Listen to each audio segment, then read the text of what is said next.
Hello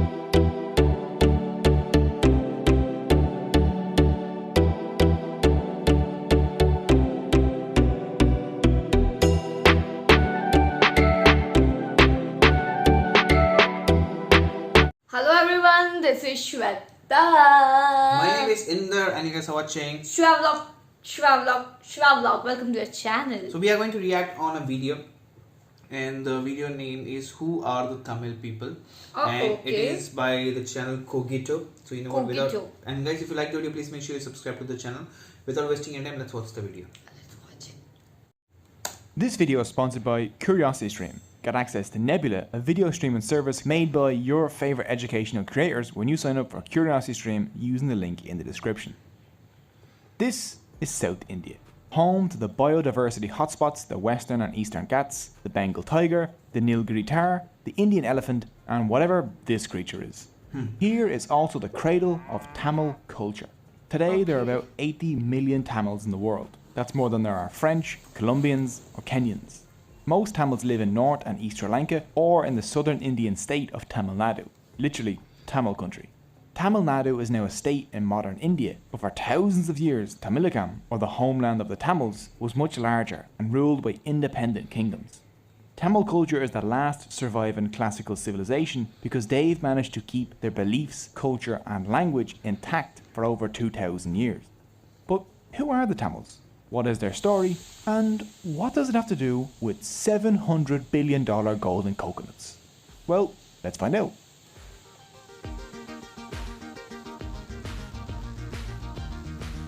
Kogito. Kogito. The Tamils, maybe more than any other people, are in love with their language. Tamil writing has been dated as far back as the 6th century BCE, from the archaeological site Kairadi in India, and from the 2nd century BCE at Punakari in Sri Lanka, making it one of the oldest datable languages still in use. Tamils often call their language Tamartai, which means the Tamil mother. It's more important to the Tamil identity than land, race, or religion. If you want to have the most intense conversation of your entire life, just go ask a Tamil person anything about the Tamil language. Tamils also take pride in the independent origin of their language. See, you can roughly divide India linguistically in half.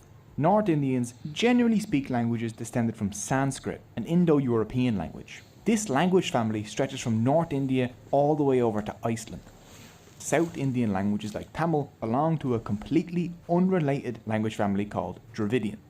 Unlike Sanskrit, which like Latin is no longer spoken, modern Tamil survives as a living language for millions of speakers. Dravidians do not like it when North India tries to push its culture or language on the south. The earliest clear evidence of Tamil people are urn burials dating from around 1000 BCE at Adich Annalur. Amazingly, they found evidence there of the worship of a god with a trident and a peacock, very like the Hindu Tamils' favourite god today, Murugan. But the Tamils really leap into world history when the Maurya Emperor Ashoka mentions the unconquerable southern Tamil kingdoms in his rock inscriptions made between 273 and 232 BCE, which is impressive when you consider the fact that the Maurya Empire essentially conquered everything else. This is right around the beginning of a Tamil golden age known as the Sangam period, lasting from the 3rd century BCE to the 3rd century CE. At this time, Tamilakam was ruled by 3 Tamil dynasties, the Solas, the Seras, and the Pandyas. Unfortunately, there were no actual pandas in the Pandya kingdom. I know. The Tamil kings were immeasurably rich and used their wealth to sponsor century-long poetry slams, called the Sangams at the Pandya capital, Madurai, where male and female poets would show off their works. These poets created thousands of poems, books, and epic stories called Sangam literature. Sangam literature is unique in how it doesn't seem to belong to any single class or religion. It was written by and concerns Hindus, Jains, men, women, farmers, kings, pandas, non-pandas, and everyone in between. One great Sangam poet, Poon Krenar, emphasized the equality of all humans, saying, "I am a citizen of the world, and everyone in the world is related to me." This was quoted by one of India's most beloved presidents, the Tamil Muslim aerospace scientist Abdul Kalam, at the European Parliament in 2007. The Sangam literature tells us about a rich, cosmopolitan and multi-ethnic Tamil-speaking society 2,000 years ago. where Hinduism, Jainism and Buddhism all coexisted peacefully, where kings would even invite priests to public debates on their beliefs. Sangam poems describe Madurai as so rich that it had a moat with secret underground passages large enough for elephants. Greek mercenaries guarded its gates, and the scent of perfume could be smelled miles away from the city, where there were folks of every race buying and selling in the bazaars or singing to the music of wandering bands. So how were the Tamils so rich? They were spicy. The ancient world was a bland, flavourless, unseasoned mess. It tasted a lot like English food. This was until the Tamils taught everyone the way of the spice. A 1st century CE Greek manual for sailors, the Periplus of the Erythraean Sea, says that the Tamils exported pepper and other spices along with diamonds, woven textiles, pearls, ivory, malabadrum and other luxury items. What's malabadrum? Who cares? It sounds luxurious though. Oh. Another major export was cotton and silk clothing woven by women. Indian women would dominate this global trade for the next 2,000 years.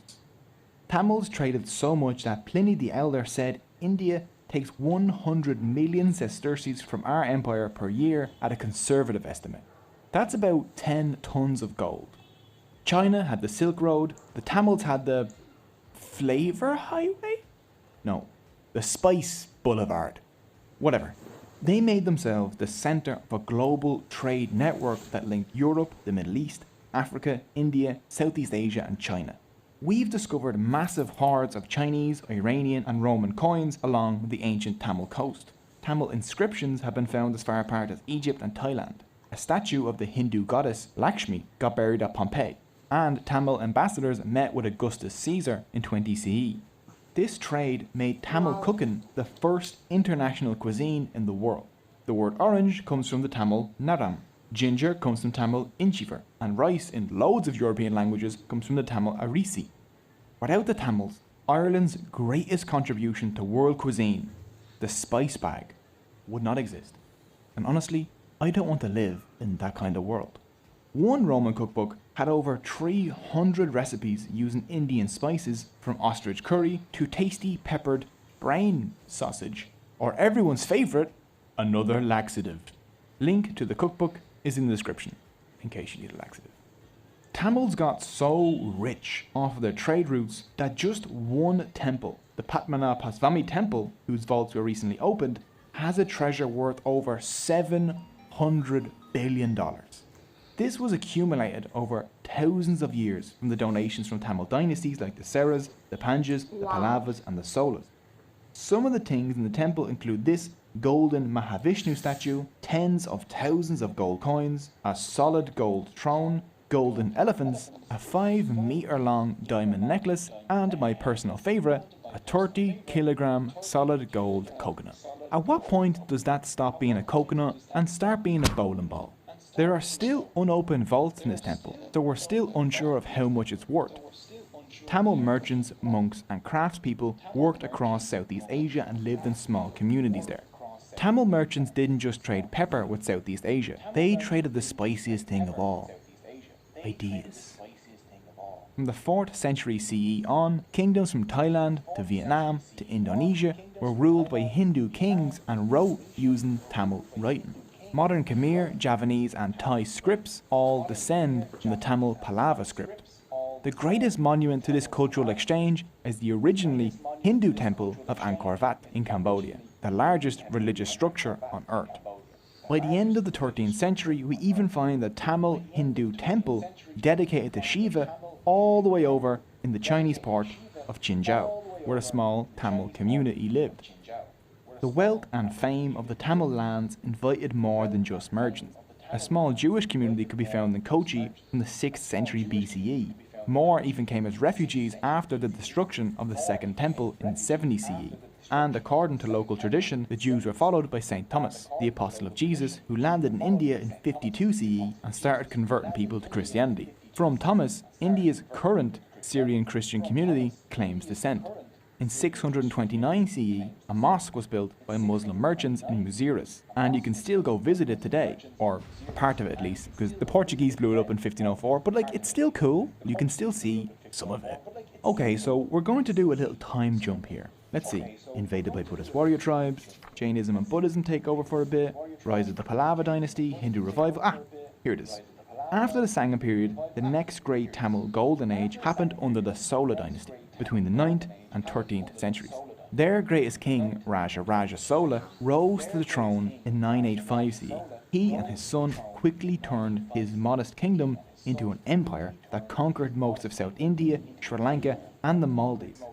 The Sola used their massive navy, the largest in Asia at the time, to control the trade routes between Southeast Asia and China. When the Srivijaya Empire threatened to block Sola access to the Straits of Malacca, the Solas launched massive naval attacks across Indonesia and Malaysia and even kidnapped the Srivijaya king. And no one ever messed with their trade routes ever again.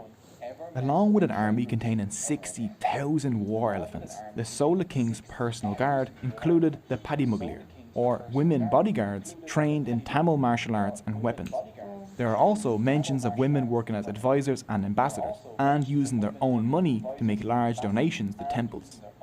Raja Sola poured his enormous wealth into building massive temples in a style called Dravidian architecture, the most well-known of these being the Raja Jeswara temple in Tanjavur. This 66-metre tall soaring monument to Raja was one of the tallest buildings in the world at the time. Other than Raja temple, other Sola/Dravidian architecture is also breathtaking, like the Iara Teswara temple, the Kankikonta Solapuram temple, and the Champakaresuvara temple. Sola temples also acted as banks. These temples received massive donations from the royals, and then they offered loans from those donations to farmers, villages, and merchants. Sola temples became this weird vehicle for redistributing wealth and reinvesting it in arts and local communities, making everyone richer. It's no wonder why when Marco Polo came here in 1273, he called the Sola lands the richest province on earth. Sola power declined in the 12th and 13th centuries. Buddhism and Islam replaced Hinduism in Southeast Asia, and Tamil lands in Kerala drifted away and developed their own language and culture, which resulted in the modern Malayalam language. Okay, so we're going to need to do another time jump. You have Muslim invasions from the north, rise of the Vijayanagara, who built the world's second largest city, arrival of the Portuguese, destruction of the Vijayanagara by Muslim armies, Tamil lands fracture into small states, and here it is. No, it can't be. Not you. Not you again. Tally ho, 'tis a smashing civilization you've got there. 'Twould be a shame if someone were to plunder it. Tamilakam was split into small, competing states in the 17th century, which made it easier for the newly arriving European powers to invade. By the end of the 18th century, most of South India was under British rule. The Tamils resisted the British invasion. One example is that of the Queen of Shivaganga, Velu Nachiyar. To protect her kingdom from invasion, she built an army to resist the British imperialists. This army included a regiment of women soldiers.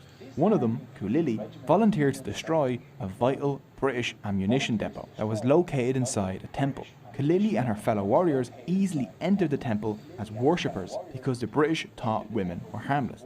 Unable to sneak weapons in, they poured oil over Kulili, who then set herself on fire and leapt into the ammunition depot, blowing it up and securing victory for her queen in the following battles, becoming the first woman martyr in India's long battle for freedom. Despite acts like this, by 1858, the British Crown had seized control of all of India. Famine quickly swept South India between 1876 and 1878, killing 8 million people. With the area devastated by famine, the British could dismantle the over 2,000-year-old Tamil textile industry. As British textile manufacturers couldn't compete with Tamil textiles, so they destroyed all the Indian looms. Then they pushed Tamils out of work as craftspeople and onto tea, sugar, coffee and opium plantations in India, or sent them off across their empire as indentured servants. John Sullivan, a colonial official in southern India, said, under their own dynasties, all the revenue that was collected in the country was spent in the country.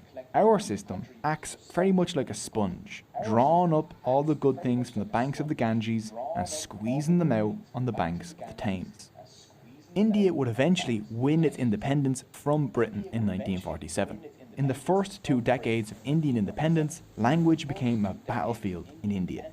In 1950, Hindi, the most spoken language in India, was selected as the sole official language of the country, with 1965 picked as the year the changeover from English would happen. Speakers of the Dravidian languages in the south didn't like Hindi because it was Sanskrit based, which they considered more alien than English. As 1965 approached, thousands of Tamil student protesters shouted, "Hindi never, English ever," in the streets of Senni. 4 students set themselves on fire as a symbol of non-violent protest. Dravidian political parties made it clear that if Hindi became the official language of India, then Tamil Nadu would secede from India. The protesters won. The Official Languages Act Amendment of 1967 ensured the continued use of English alongside Hindi as the official language of India up until today. Even now in India, Tamil Nadu is famous for its independent streak, love of its culture and language, and for acting as the champion of Dravidian politics against the North. But Tamils don't only live in Tamil Nadu. Just a few kilometres away from there is the island nation known today as Sri Lanka, where Tamils make up 15% of the population. Sri Lanka is home to several ethnic groups. The mostly Buddhist Sinhalese are the majority, and the mostly Hindu Tamils are the second largest group. Both groups have been on the island for over 2,000 years. This island was known as Ceylon when it suffered 3 centuries of colonialism under Portugal, the Netherlands, and then the British Empire took over in 1796. When the British arrived, they were like, "How can I make everything worse? Oh, let's introduce inter-ethnic conflict." In the 19th and early 20th centuries, to spur hatred, the British chose Tamils for higher positions than the Sinhalese in the government. Then, in the Sri Lankan highlands, Sinhalese lands were seized by the British and enslaved Tamils from India were settled there as plantation workers. These are Indian Tamils, distinct from the Sri Lankan Tamils who have lived in Sri Lanka for much, much longer. Sri Lankan Tamils live in the north and east. Indian Tamils live in the central highlands, and the Sinhalese live essentially everywhere else. When the British got kicked out of Ceylon, now Sri Lanka, in 1948, the majority Sinhalese took control of the island. Sinhalese nationalism exploded, and soon anti-Tamil massacres swept the island in 1956, 1958, and 1977, which led to the formation of a guerrilla fighting group known as the Liberation Tigers of Tamil Eelam, better known as the Tamil Tigers. On the 31st of May 1981, the Sri Lankan police burned the Jaffna Public Library to the ground, home to 97,000 books and containing irreplaceable artefacts of Tamil history. Seeing the fire, one Tamil refugee said, "It was as if my entire biography, my history and the history of the Tamils had been destroyed, wiped from the face of the earth as if we did not exist." On July 23, 1983, the Tamil Tigers ambushed and killed 15 Sri Lankan soldiers, causing another anti-Tamil massacre to sweep the country in an event known as Black July. The Sri Lankan Civil War had begun.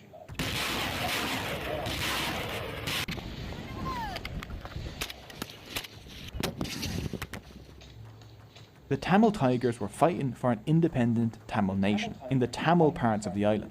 As the war dragged on over decades, the Tamils became infamous for inventing the explosive suicide vest and for carrying out a suicide bombing campaign across Sri Lanka. The Sri Lankan army retaliated with brutal attacks against the Tamil Tigers, which mostly resulted in the deaths and displacement of tens of thousands of innocent Tamil civilians. The Sri Lankan state is still undergoing investigations for committing a genocide against the Tamils. This bloody war dragged on for 26 years, until the 18th of May 2009, when the leader of the Tamil Tigers, V. Pirapakaran, was killed and the Tigers surrendered. The war took the lives of over 100,000 people, with 40,000 Tamil civilians being killed in the final few months of the war. These are rough estimates because a proper investigation hasn't been done. The war caused a mass exodus of Sri Lankan Tamil refugees to India, Australia, Europe and North America.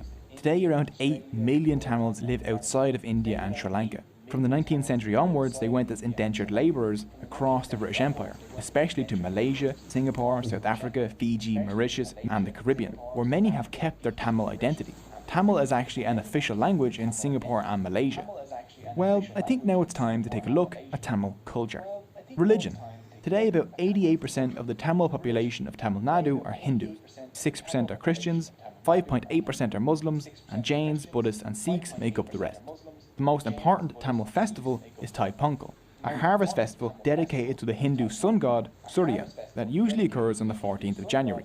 This festival is celebrated by all Tamils regardless of religion though. Pongal means to boil or overflow and refers to the traditional dish of new harvest rice boiled in milk with raw sugar. Pongal celebrations include decorating cows, ritual bathing, parades, prayers, dances, creating art, and getting together with friends and family and exchanging gifts. During Pongal in Tamil Nadu, you might also see a Jallikutta. In this over 2,000-year-old sport, an Indian bull is released into a crowd of people, and men attempt to grab the hump on the bull's back with both arms and hang onto it for as long as possible, attempting to bring the bull to a full stop, thus taming the bull. If they do so, they get a prize. If no one tames the bull, the owner of the bull gets a prize. There have been many attempts to ban this sport in recent years, which has caused massive popular backlash. Another interesting Tamil holiday is a May festival of the god Aravan, who is worshipped by transgender people called Terunar in Tamil. At this annual festival at Kovakam, you'll see ceremonial marriages between festival goers and the god Aravan, along with beauty pageants and dances hosted with the support of the Tamil Nadu government. In 2008, Tamil Nadu became the first state in India to allow people to legally identify as a third gender. Arts. Tanjavur paintings and solar bronzes are some of the Tamils' greatest contributions to world art. But one of the more humble yet distinct features of Tamil art is the kolam, which decorates the front of almost every Tamil home. These are geometrical and floral designs made of rice flour. Each day the kolam is crafted by women and then erased the next morning to make room for a new one. Today in Tamil Nadu, huts to 5-star hotels will all have a kolam. One of the most treasured pieces of Tamil literature is the Tirukural by Tiruvulluvar, which has its origins in the Sangam period but was finalised a few centuries after. This is a masterpiece in ethics and living well. The Tirukural is made up of 3 books of wise sayings on virtue, wealth and love, all delivered in quick 2-line poems. For example, the greatest virtue of all is non-killing. Truthfulness cometh only next. It also just stops midway and talks about how to build good forts, and I'm always down for some fort talk. Charity and kindness are also key aspects, and it emphasises non-violence and vegetarianism. Avoidance of killing and eating the meat of even one animal is more meritorious than 1,000 sacrifices.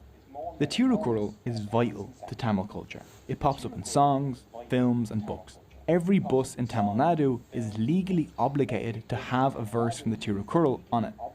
One of the Tamils' most famous dances is Paratanateum. This dance tells a story through complicated mudras, or hand gestures, facial expressions and body posture. It also just looks incredible.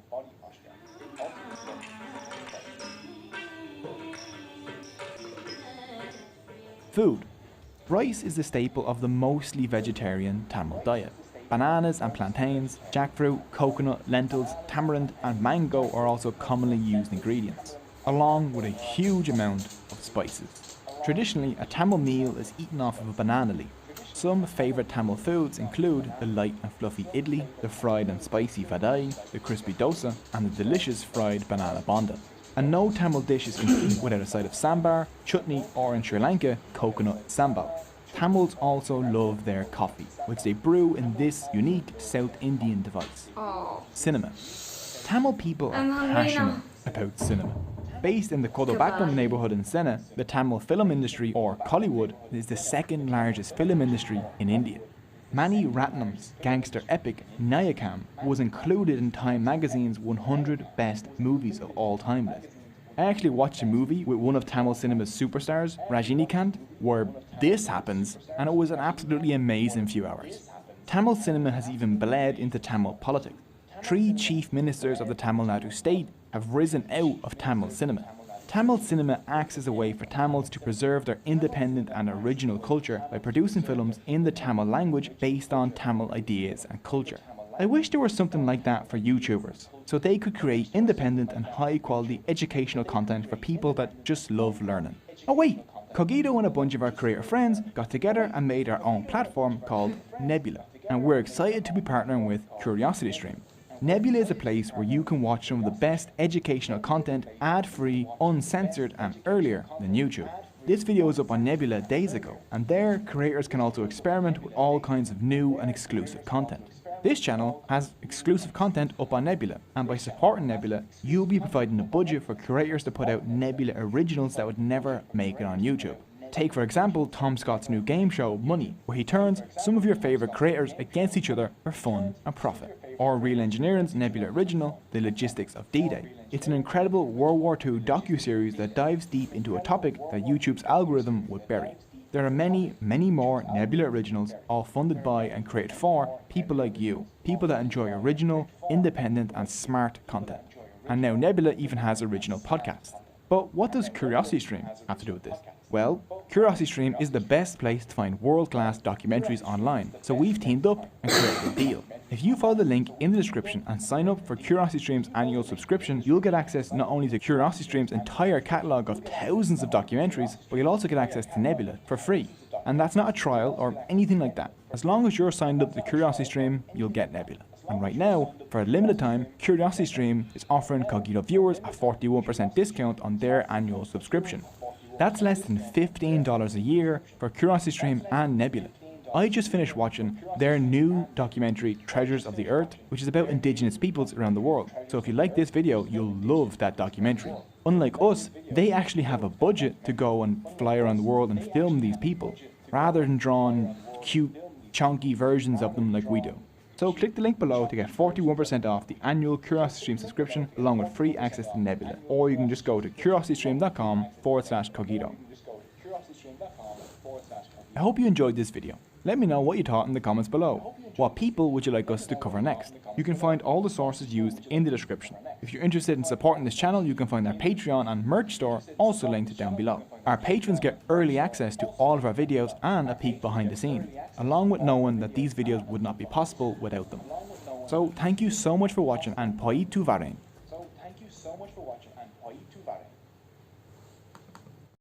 Lots of information, lots of information and very informative video. A lot of things that we did not knew, we came to know. The history, the way it started, like how the spices were started, everything. Why were they so rich and everything. The temple and everything. Food.